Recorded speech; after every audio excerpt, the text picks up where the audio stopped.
Go ahead. Perfect. Good afternoon everyone.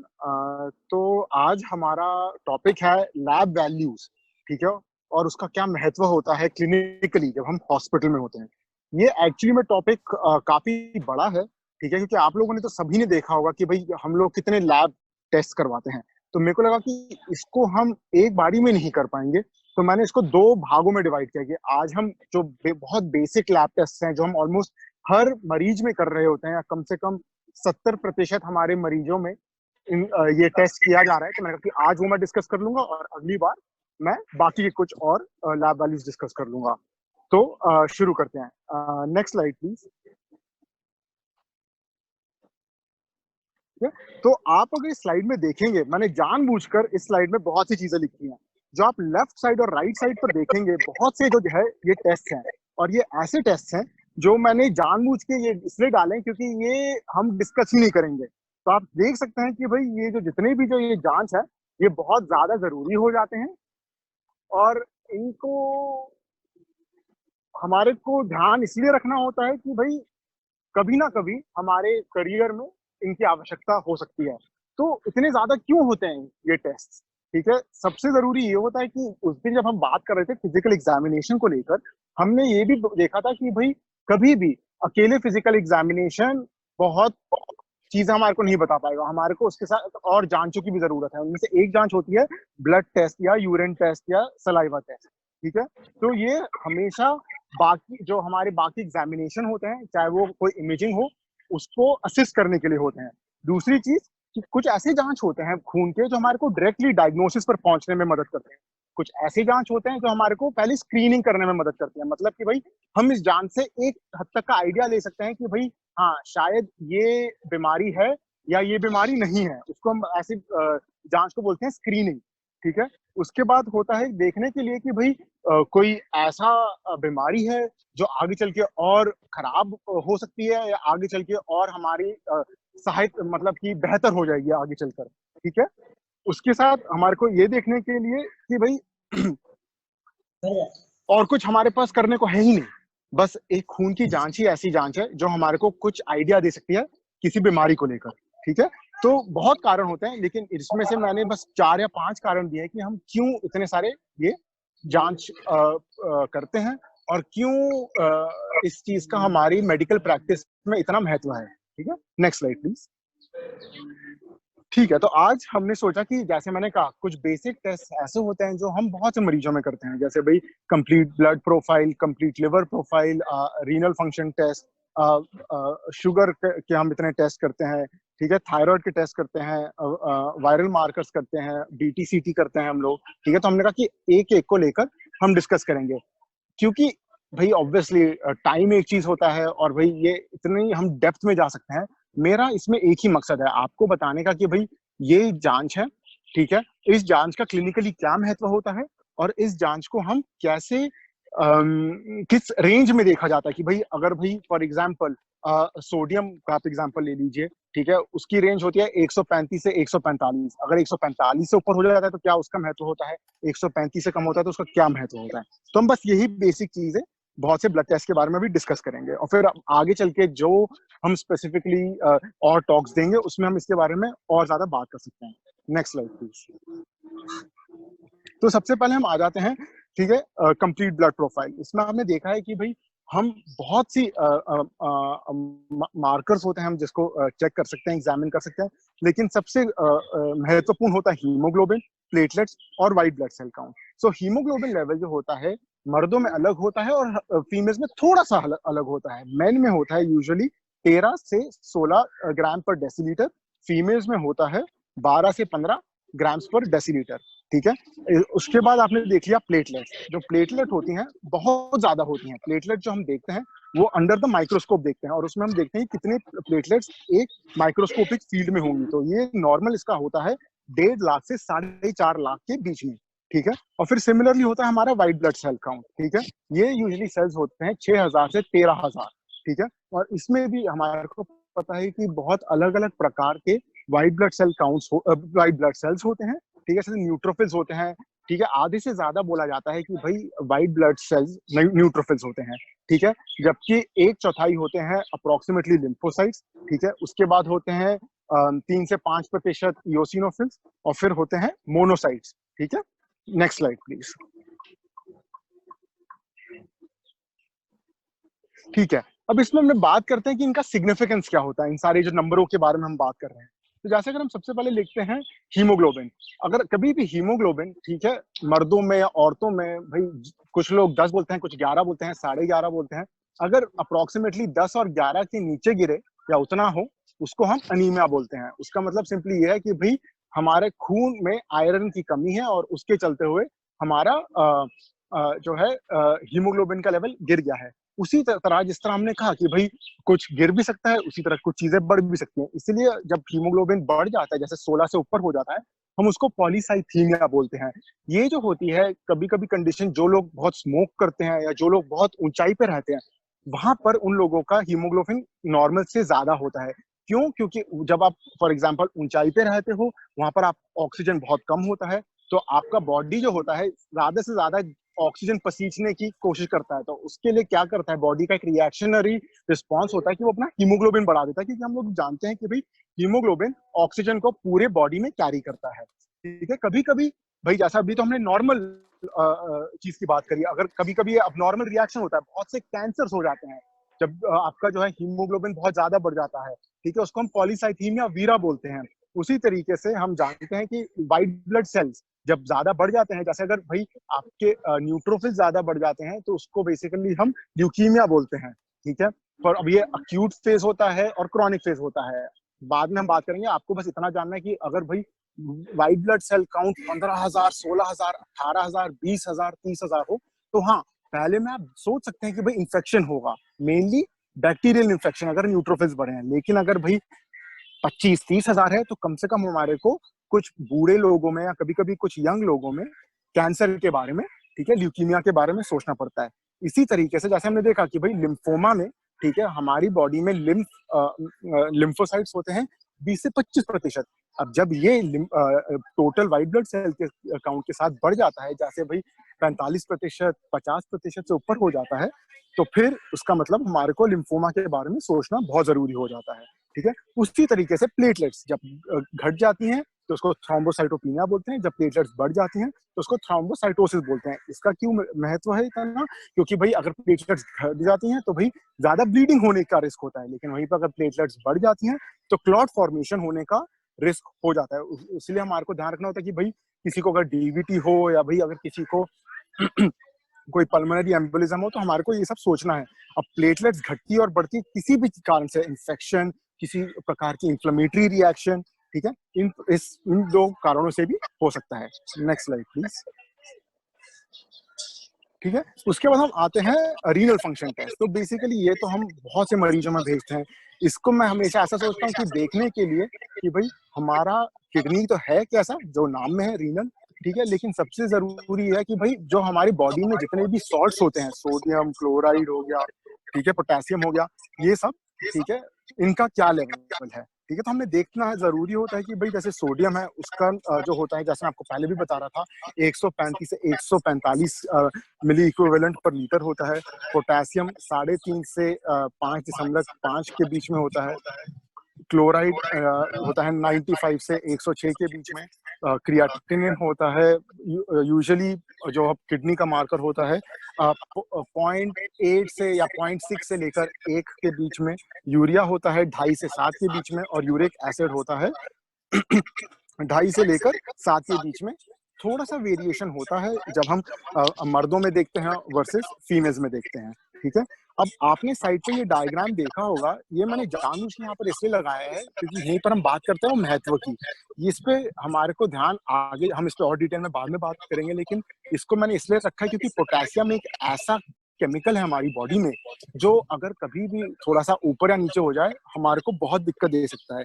नेमली अगर ऊपर हो जाए, यूजुअली जैसे हमने देखा, अगर भाई पोटेशियम 3.5 से 5.5 आए, तो हम खुश रहते हैं कि भाई चलो ठीक है। लेकिन अगर 5 से ऊपर बढ़ने लग जाता है, ये हमारे दिल पर जोर डाल सकता है। उसका सिंपली मतलब ये है कि जितना पोटेशियम ऊपर बढ़ते रहेगा, उतना ही हमारी कार्डियक कंडक्शन में बाधा आएगी और आगे चल के ये हमारे को अरिथमिया देकर हमारे को दिल का दौरा दे सकता है और हमारे को मार सकता है, ठीक है? तो इसीलिए पोटेशियम पर ध्यान रखना बहुत-बहुत ज़रूरी है, ठीक है? Next slide please. तो जिस तरह हम लोग बात कर रहे थे, देखना बहुत ज़रूरी है कि भई हर सॉल्ट का क्या महत्व है। आपने देखा था कि जब हम लोग कुछ दिन पहले ऑस्मोसिस पर बात कर रहे थे तो भई डॉक्टर शहजाद ने बहुत अच्छी तरह आपको समझाया था कि भई जभी भी सोडियम जो होता है, अगर ज़्यादा होता है या कम होता है, तो कैसे जो हमारे ब्लड सेल्स हैं, बड़े हो जाते हैं या सिकुड़ जाते हैं। तो इसीलिए हमारे को और उस टाइम पे भी हमने बात करी थी कि जो ये सॉल्ट होता है, सोडियम क्लोराइड, ठीक है? जो पानी होता है, इसको फ़ॉलो करता है। तो जभी भी सोडियम या क्लोराइड ज़्यादा होगा बॉडी में, तो भई स्वेलिंग ज़्यादा हो जाएगी और अगर कम होगा जैसे डिहाइड्रेशन में, ठीक है? तो सेल्स को सिकुड़ने का रिस्क हो जाता है। तो इसीलिए हमारे को एक हाइड्रेशन स्टेटस के बारे में बताने में बहुत महत्वपूर्ण चीज़ है ये। हमने पोटेशियम के बारे में तो बात करी ही थी। सिमिलरली क्रिएटिनिन जैसे अगर क्रिएटिनिन बड़ा होता है, तो उसका मतलब ये होता है कि भई शायद किडनी को किसी प्रकार की चोट लगी है और फिर उसके आगे चल के हम और जाँच करते हैं यूरिन एनालिसिस कि भई किस प्रकार की किडनी में चोट लगी होगी। तो इसलिए क्रिएटिनिन बहुत ज़रूरी है। सिमिलरली यूरिया भी क्रिएटिनिन के साथ हम लोग मेज़र करते हैं देखने के लिए कि किडनी को कितनी चोट लगी है। साथ ही साथ इसमें यूरिक एसिड बहुत ज़रूरी होता है क्योंकि आपने देखा है कि गाउट एक ऐसी बीमारी है जो भई बहुत प्रेवलेंट है और ये काफ़ी हद तक रिलेट करती है यूरिक एसिड लेवल्स के साथ। तो इसलिए यूरिक एसिड अगर कभी-कभी बड़ा होता है और अगर कभी कोई आपके पास आता है पैर में सूजन लेकर या बहुत दर्द लेकर, तो हमारे को तुरंत गाउट के बारे में सोचना ज़रूरी है, ठीक है? उसका मतलब ये नहीं होता कि भई हर मरीज़ जो जिसका यूरिक एसिड बढ़ा होगा उसको गाउट होगा, नहीं, ठीक है? तो ये भी मैं पॉइंट आउट करना चाहता हूँ कि भई यूरिक एसिड इतना अच्छा मार्कर नहीं है गाउट का, लेकिन हम इसको एज़ अ स्क्रीनिंग टूल, ठीक है? कि भई पहले चलकर देख सकते हैं, करके देख सकते हैं, ठीक है? Next slide please. ठीक है? उसके बाद हम आते हैं लिवर फंक्शन के टेस्ट को लेकर। ये भी एक ऐसा टेस्ट है जो हम बहुत फ्रीक्वेंटली करते हैं और काफ़ी ज़रूरी भी होता है। तो भई लिवर फंक्शन टेस्ट में बहुत सी चीज़ें आ जाती हैं, जैसे एलानाइन अमाइनो ट्रांसफरेज़ जिसको हम एसजीपीटी बोलते हैं, एस्पार्टेट ट्रांसएमिनेज़ जिसको हम एसजीओटी बोलते हैं, अल्कलाइन फॉस्फेटेज़, एल्ब्यूमिन जो एक प्रकार का प्रोटीन होता है, जो बेसिकली हमारे को हमारे बॉडी का न्यूट्रिशनल स्टेटस बताने में मदद करता है और बिलिरुबिन जो हमारे को हेल्प करता है बताने में कि भाई किसी पेशेंट को जॉन्डिस है या नहीं है। आप देख ही रहे हैं कि भाई इनका जो है जो लेवल होता है हर एक का थोड़ा सा अलग होता है, जैसे एएलटी का होता है 20 से लेकर 35 के बीच में डिपेंडिंग कि आप मर्द हैं या औरत है। एएसटी जो होता है यूजुअली 10 से 40 के बीच में होता है। अल्कलाइन फॉस्फेटेज 20 से 140 के बीच में होता है। एल्ब्यूमिन 3.5 से 5.5 के बीच में होता है और बिलिरुबिन हम मेनली टोटल देखते हैं और डायरेक्ट देखते हैं और इनडायरेक्ट को कैलकुलेट करने का यही तरीका है कि आप टोटल बिलिरुबिन से डायरेक्ट बिलिरुबिन को घटा देंगे तो आपको इनडायरेक्ट बिलिरुबिन मिल जाएगा। ठीक है, तो अब हम नेक्स्ट स्लाइड पर आते हैं। तो जैसे मैं कह रहा था कि भाई लिवर फंक्शन टेस्ट काफ़ी ज़्यादा इसमें सब टेस्ट आ जाते हैं, तो हर एक जो होता है टेस्ट का कुछ ना कुछ महत्व होता है। इस स्लाइड में मैंने बहुत कुछ लिखा है, लेकिन इसमें मैंने ये लिखने की कोशिश कर रहा हूँ कि जब भी आप एएलटी या एएसटी देखेंगे या अल्कलाइन फॉस्फेटेज देखते हैं, अगर बड़ा होता है, तो बेसिकली आपको क्या-क्या चीज़ें सोचना होता है। जैसे जब हम जॉन्डिस पे कोई पेशेंट पीलिया लेकर आता है, ठीक है? तो उसमें हम बिलिरुबिन को सबसे बड़ा मार्कर लेकर चलते हैं। अब उसका मतलब ये नहीं है कि भई जिस पर इंसान के पास जॉन्डिस है उसका सिर्फ बिलिरुबिन बढ़ा है, नहीं, उसका एएलटी एएसटी भी बड़ा हो सकता है, उसका अल्कलाइन फॉस्फेटेज भी बड़ा हो सकता है। तो इसलिए हमारे को ये सारे जो जाँच होते हैं वन बाय वन नहीं, इसको सब एक साथ जोड़कर देखना बहुत ज़रूरी होता है। इसलिए जैसा आप देखते हैं भई कोलिलिथाइसिस होता है, उसमें एएलटी, एएसटी बड़ा हो सकता है और बहुत बारी उसमें हमने देखा है कि अल्कलाइन फॉस्फेटेज भी बड़ा होता है। जभी भी अल्कलाइन फॉस्फेटेज बड़ा होता है, तो उसमें होता है कि कभी-कभी बाइल डक्ट जो होता है, वो इन्वॉल्व्ड होता है। इसके बारे में, इस पूरी एनाटॉमी के बारे में हम आगे और भी टॉपिक्स में डिस्कस करेंगे, ठीक है? साथ ही साथ हेपेटाइटिस, वायरल हेपेटाइटिस एक ऐसी बीमारी है जिसमें हमारा एएलटी, एएसटी बहुत ज़्यादा बड़ा होता है, मतलब हज़ारों की तादाद में बड़ा होता है, ठीक है? ड्रग इंड्यूस्ड हेपेटाइटिस भी एक ऐसा है जिसमें कम से कम मैंने 5, 6, 7, 8 हज़ार तक का इंक्रीज ऑफ ALT और AST भी देखा है, ठीक है। इसलिए जब भी अल्कोहल के साथ कोई अल्कोहलिक होता है जो बहुत टाइम से अल्कोहल पी रहा होता है, उसमें भी ALT और AST इंक्रीज होता है, लेकिन उसमें ये होता है कि AST जो होता है 2 गुना ज्यादा ALT से इंक्रीज होता है। तो इसलिए हम उसको AST to ALT रेशियो जब भी 2:1 होगा, तो फॉर एग्जाम्पल अगर इंसान का AST हो गया 600 और ALT हो गया 300, तो भाई हमारे को सोचना है, भाई पूछना होगा कि भाई क्या आप भाई अल्कोहल यूज करते हैं, और अगर करते हैं तो कितने टाइम से करते हैं। उसी तरीके से भाई non alcoholic fatty liver disease या प्राइमरी बिलियरी सिरोसिस, जिसमें अल्कलाइन फॉस्फेटेज बड़ा हो सकता है। बहुत बारी होता क्या है कि आपको लिवर की प्रॉब्लम होगी, लेकिन इसमें से सारे जांच नॉर्मल होंगे। वो एक ऐसी कंडीशन जैसे सिरोसिस है, उसका मतलब कि भाई लिवर को इतना चोट लग चुका है कि ओवर पीरियड ऑफ टाइम उनका अल्कलाइन फॉस्फेटेज ALT और AST नॉर्मलाइज कर चुका है, कि अगर हम यही जांच पहले करते हैं सिरोसिस होने से पहले, तो मोस्ट लाइकली वो बड़े हुए होते। ठीक है, तो नेक्स्ट स्लाइड प्लीज। ठीक है, उसके बाद हम बात करते हैं कि भाई शुगर की, क्योंकि भाई अब बहुत से जो हमारे जो मरीज होते हैं, ठीक है, मिडिल एज ग्रुप, मतलब कि भाई 30, 40, 45 साल से ऊपर के होते हैं, तो इसीलिए शुगर को की जांच करनी बहुत जरूरी होती है। तो बेसिकली डायबिटीज का एक क्राइटेरिया होता है कि भाई उसमें से 2 out of the 3 markers usually positive होना चाहिए। उनमें से एक मार्कर होता है हीमोग्लोबिन A1C, दूसरा होता है भाई रैंडम ब्लड शुगर, तीसरा होता है पोस्ट प्रैंडियल, और चौथा होता है फास्टिंग ब्लड ग्लूकोज। ठीक है, तो इसीलिए ये सारे जांच के बारे में हमारे को जानना बहुत जरूरी है। तो हीमोग्लोबिन A1C का नॉर्मल लेवल होता है 5.5 से 6.4 के बीच में। कहा जाता है अगर आप 6 से ऊपर है तो आप प्री डायबिटिक हैं। उसका मतलब कि भाई 6 से लेकर 6.5 से ऊपर जाने में आपको ज्यादा टाइम नहीं लगेगा, अगर हमने अपना परहेज ही नहीं करी। साथ ही साथ रैंडम ब्लड शुगर की, उसका मतलब कि भाई कभी भी any point during the day मैंने भाई अपना ब्लड शुगर चेक किया, ठीक है, और वो अगर कभी भी 80 या 100 के बीच में, तो भाई नॉर्मल है। अगर उससे ऊपर जा रहा है तो हमारे को डायबिटीज के बारे में सोचना जरूरी है। उसी तरीके से फास्टिंग ब्लड शुगर, उसका मतलब कि भाई इंसान जो है कम से कम 24 घंटों 12 से 16 घंटों के बीच में कुछ खाता नहीं है, और उसके बाद अपना जांच करवाता है। और अगर उनका ये काइंड ऑफ व्रत रखने के बाद या रोजा रखने के बाद इनका अगर ब्लड शुगर 100 से ऊपर हो जाता है, तो बेसिकली हमारे को शुगर की बीमारी सोचना बहुत जरूरी होता है। उसी तरह पोस्ट प्रैंडियल, उसका मतलब यह है कि हमने किसी को चीनी दी 75 ग्राम, और उसके बाद 2 घंटों के बाद हमने उनका ब्लड शुगर चेक किया, अगर ये 140 से ऊपर है तो हमारे को डायबिटीज सोचने की आवश्यकता है। ठीक है, नेक्स्ट स्लाइड प्लीज। ठीक है, उसके बाद हम आते हैं वायरल मार्कर्स। बेसिकली जो है बहुत तरीके के वायरल मार्कर्स होते हैं, क्योंकि आपने देखा है कि भाई बहुत प्रकार के वायरसेस होते हैं, लेकिन जो 3 सबसे जरूरी हमारे को वायरसेस हैं वो ये हैं, जो यूजुअली खून से एक इंसान से दूसरे इंसान में जा सकता है। जैसे हम लोग कुछ दिन पहले भी बात कर रहे थे, जब भी कोई भी इन्वेसिव प्रोसीजर होता है ये करना बहुत जरूरी होता है, देखने के लिए कि कहीं किसी और को तो ये बीमारी नहीं है। ठीक है, तो इसलिए हेपेटाइटिस बी, हेपेटाइटिस सी और HIV देखना जरूरी होता है, और इसमें आप यूजुअली सीरोलॉजी करते हो। उसका मतलब यही होता है यूजुअली कि आप उसमें इंसान की एंटीबॉडीज चेक करने की कोशिश करते हो, या एंटीजन चेक करने की कोशिश करते हो। ठीक है, इसमें हम यही ध्यान रखते हैं कि भाई अगर किसी को for example hepatitis B antigen positive आ गया, तो फिर हमारे को उसके आगे चल के उनकी कुछ और जांच करने की जरूरी होता है। जो नीचे आप देख रहे हैं, HBS एंटीबॉडी, HBE एंटीजन और HBV वायरल लोड। इसमें HBE एंटीजन और HBV वायरल लोड का बहुत ज्यादा महत्वपूर्ण है। क्यों? क्योंकि HBE एंटीजन हमारे को बताता है कि भाई इस इंसान में जो हेपेटाइटिस बी की बीमारी है अभी एक्टिवली चल रही है, और किसी और को भी ये दे सकता है।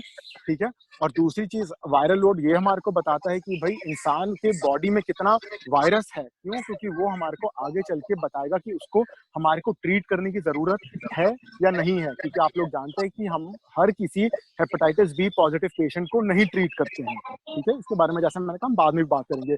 उसी तरह HIV भी बहुत जरूरी है हमारे को, और HCV भी बहुत जरूरी है, क्योंकि अगर ये पॉजिटिव आ गए हैं तो हमारे को इनका वायरल लोड जानना बहुत जरूरी है, ताकि हम आगे डिसाइड कर सकें कि भाई इन लोगों को किस प्रकार की ट्रीटमेंट पे रखना जरूरी होगा। Next slide please.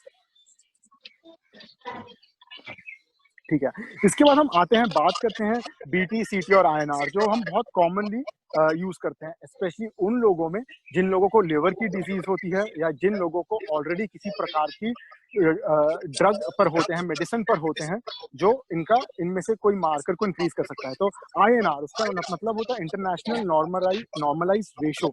जो आप देख रहे हैं टॉप राइट पर, ये इसका फॉर्मूला है कि हम करते क्या है कि जो पेशेंट है जिसका हमारे को INR कैलकुलेट करना है, हम उसका ब्लड लेंगे, फिर हम बेसिकली जो है एक कंट्रोल होता है जो किसी और पेशेंट का ब्लड होता है वो लेते हैं, हम इन दोनों का प्रोथ्रोम्बिन टाइम निकालते हैं और इन दोनों का रेशियो निकालते हैं। इन दोनों का जो रेशियो होता है ये हमारे को INR बताता है। अब नॉर्मल INR 0.8 से 1.1 या 1.2 के बीच में होता है।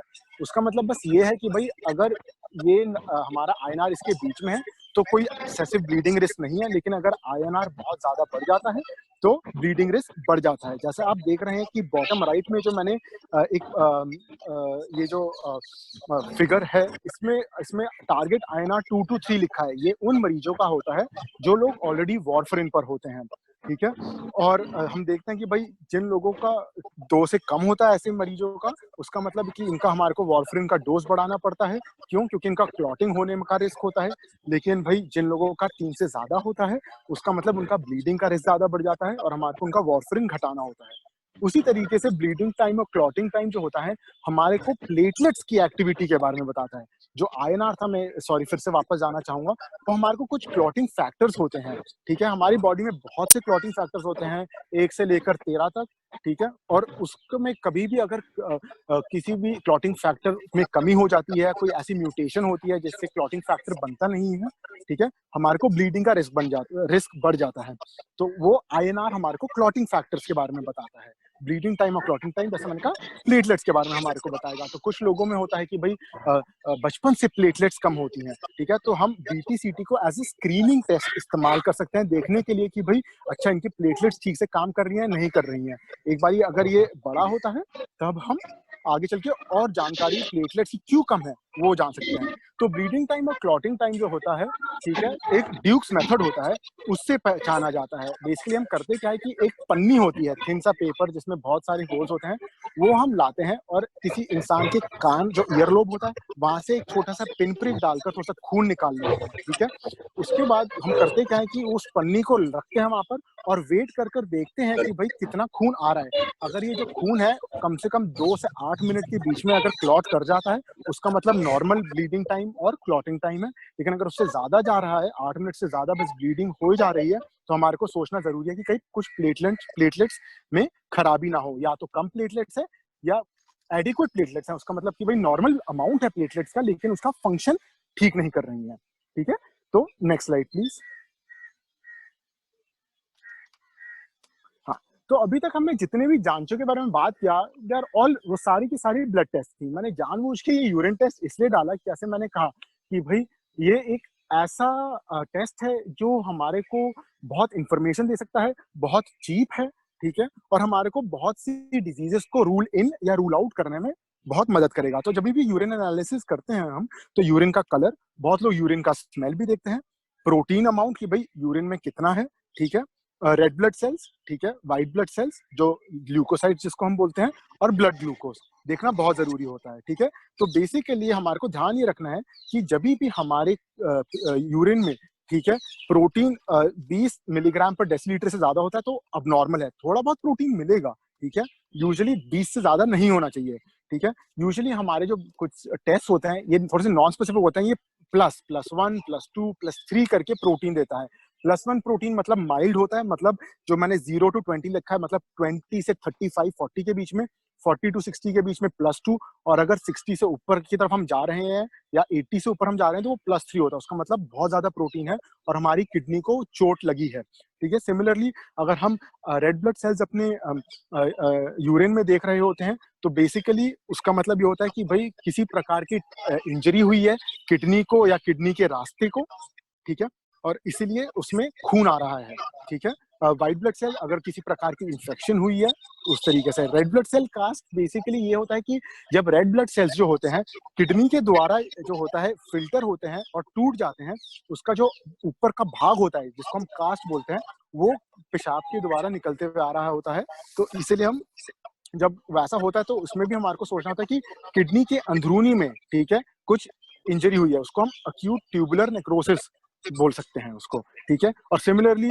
ब्लड शुगर, ठीक है, जिस तरह हम ब्लड शुगर देखते हैं उसी तरह अगर कभी यूरिन में शुगर होता है, ग्लूकोज होता है, तो हमारे को शुगर की बीमारी के बारे में सोचने की आवश्यकता है। Next slide please. तो इसमें हमने देखा कि भाई यूरिन एनालिसिस हमारे को बहुत सी चीजें बताता है, जैसे कि एडीमा में, ठीक है, एडीमा का जैसे हम लोग कुछ हफ्ते पहले बात भी कर रहे थे, ठीक है, डिफ्यूजन के बारे में।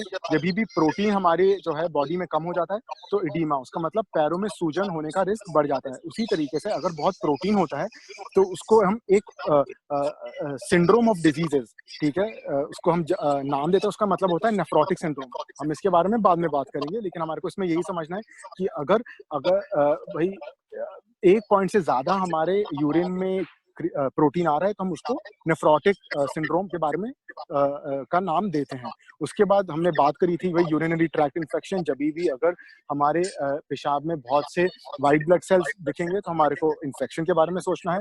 अगर किसी प्रकार का ट्रॉमा है या अगर कैंसर होता है हमारे को यूरिनरी ब्लैडर में या कभी कभी यूरिनरी ट्रैक्ट में कहीं पे, तो भाई ब्लड बस आ सकता है और वो भी अब बहुत अबनॉर्मल होता है यूरिन में। और साथ ही साथ अगर कभी भी ब्लड कभी भी ग्लूकोज अगर हमारे को यूरिन में दिखता है तो हमारे को शुगर की बीमारी के बारे में सोचना बहुत जरूरी है, ठीक है। तो जहां तक मुझे याद है that was the talk. Next slide please. Thank you very much. तो जैसे मैंने कहा हमारा मकसद आज यही था कि हम ये जो भी टेस्ट करते हैं दिन भर दिन एक बेसिक आइडिया हो जाए कि हम लाइक ये क्यों करते हैं और इसके क्या महत्व है, ठीक है। Thank you so much.